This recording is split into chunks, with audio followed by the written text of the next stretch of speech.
There were a lot of expectations around pretty blonde girls with big boobs, which I was. You have your traditional answers of homemaker, mother, comforter. The caregivers have been the mothers.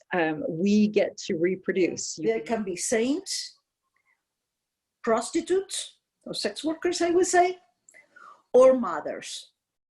A woman is a hero. She can do everything. She can hold the world in her hands. She can hold the world in her hands.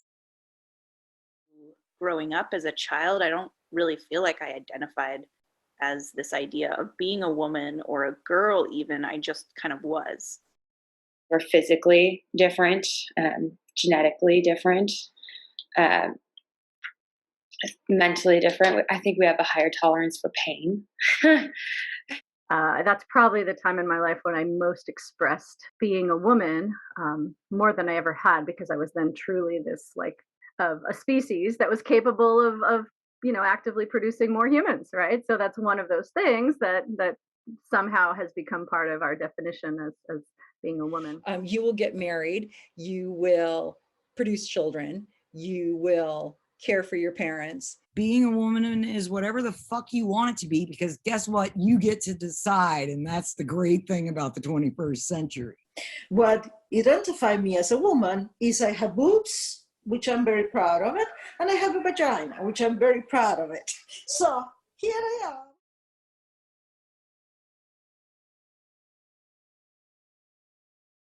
I like being small, and I like also feeling powerful. We are already marginalized by society at large within the patriarchy umbrella. And then we create an extra push by saying we are women. Like, well, what about we are humans? I'm cisgender, so I've never particularly questioned whether I am a woman or not. But so much of my identity is about where I experience oppression, I suppose. It equals power to me. I feel very powerful being in a feminine body. I can create life, or at least I could pre-menopause. I just do the best I can. I mean, I get scared at trying different things, but I gotta move forward because nobody else is gonna do it for me. Now, I just, like you said, a lack of education and things growing up, but so yeah. Like if every man could experience this feeling of vulnerability in familiar surroundings, the world would be such a different place than it is. I'm also learning to balance masculine and feminine energies within myself. Be able to embrace my feminine side, because I should be able to. And there's sometimes this idea of feminine is bad. It's where a lot of homophobia comes from. Anything that is seen as feminine, girly, gentle, soft, that's bad, that's wrong. So that is also, this is not enough woman. She is too pushy, she's too bitchy, she's a bitch. About my own sexuality, I identify as bisexual in the sense that I am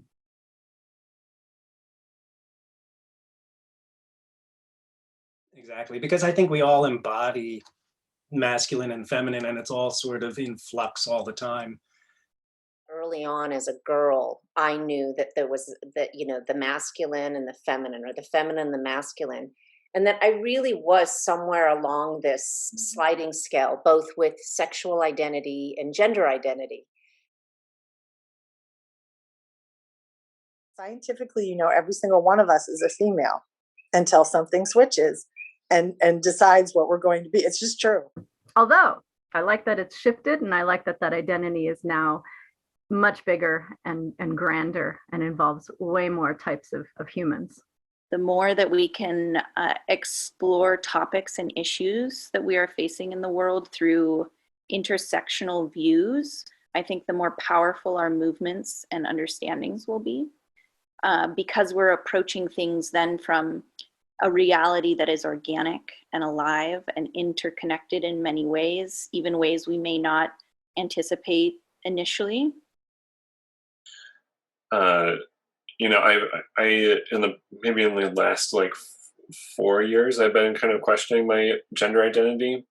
So it's synonymous with being a person, and many of the things that I may identify with as being a woman may also be something that someone who's a man identifies with as being a man, or someone who doesn't identify with either.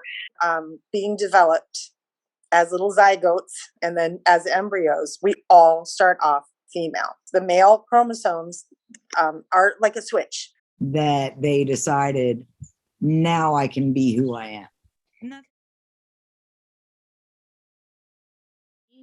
I also see that a lot of my ideas around what it means to be a woman and womanhood are not my own. Yeah, it was difficult because then it was frowned on to be pregnant, and I never finished school, and the father left, so I'm with David, and David had some challenges, as you said.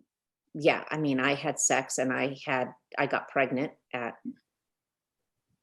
16, 17, but I chose an abortion. I think my role as a wife was to support. You're so much more the nurturer and caregiver and, you know, feeding their souls. Now it's my turn to feed my soul.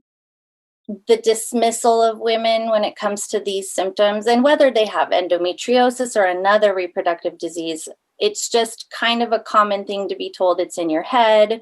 I rebelled against the idea that I was born a girl. I was really aware, even at that young age, how differently my brother was treated than I was. You know, he didn't have to set tables. He didn't have to iron clothes. He didn't have to do laundry. He didn't have to clean the dishes. So even at a very young age, I realized that in my mother's eyes, I was meaningless. But this was not true in the eyes of my father.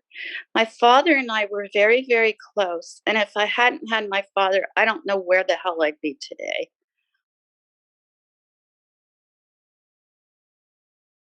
But in the 21st century, you have trans women, you have non-binary women. What do you resist against?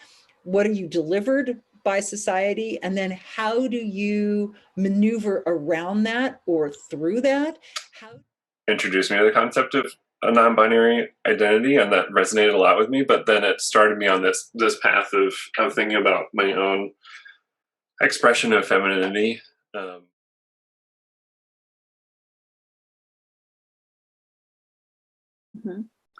Yeah, so ecofeminism or ecological feminism is a branch of feminism, or kind of like third wave feminism, I believe, that looks at the connections between women and nature, specifically emphasizes the ways in which both nature and women have been treated by patriarchy or different value hierarchies in general. Yes, I can run the world, I can have any job I want, I can do anything I want, and I have to work doubly hard for that because I'm a woman, and I can still do that with makeup if I want to or not, with, you know, heels if I want to or not, with armpit hair, with a bra or no bra. Today is a no bra day. Like, it's fighting back in both directions. Yes, I'm feminine because I'm embracing that part of womanhood, but also no, I'm not feminine because I don't have to be at the same time. Intersectional feminism. So it's looking at the intersection between women's issues between issues of exploitation of the earth and other ways in which many people have been exploited in different ways, as well as the more than human beings here. I think that's been part of the frustration, is the myth of what a woman and her sexuality is if she's living a heterosexual life.